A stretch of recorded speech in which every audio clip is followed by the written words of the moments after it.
were a Christian in the time of Christ or even today, being a Christian is a very risky business. And in the gospel, we hear two stories. First of all, we hear about Jairus, and he's a synagogue official, and he knows how the other Jewish leaders think Jesus is a troublemaker, that Jesus is a thorn in their side to the way they want to live. So Jairus has to put aside his understanding of his leadership position, and he was desperate to help save his daughter's life. And so through an increase in faith and trust in our Lord, he turns to Jesus for help. And then on the way to Jairus' house, the lady with the hemorrhage interrupts Jesus' journey, kind of delays him a little bit. And the lady realizes she's at the end of her rope. There are no more options. She's out of time and out of money. And so she learns about Jesus and turns to him with a greater faith and trust that Jesus will do what he's done for many other people. And so she risks the fact that she might be more severely punished, that she may make other people that she comes in contact with, let alone Jesus, unclean according to the Jewish customs and laws. But she takes that risk anyway, and we, of course, know what happens. But we also all take risks in our life. It's always a risk to make a decision about a vocation or career, or take a new position in a job, or move away from town. And it's very risky for all of us, or all of us that drive a car, to be on I-94.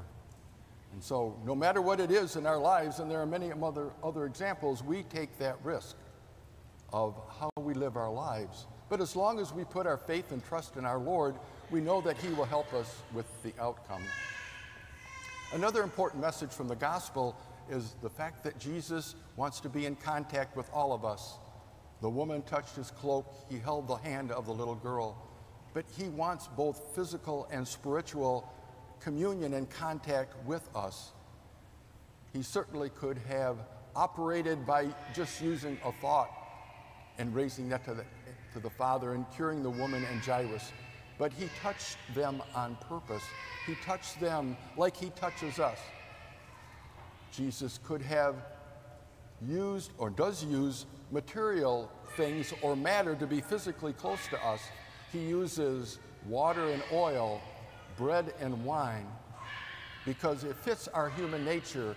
We are a composite of spirit and body, and we know that God made man out of the clay of the earth. So that material relationship with our Lord is as important as our spiritual relationship. And so Jesus works in both ways, both physically and spiritually.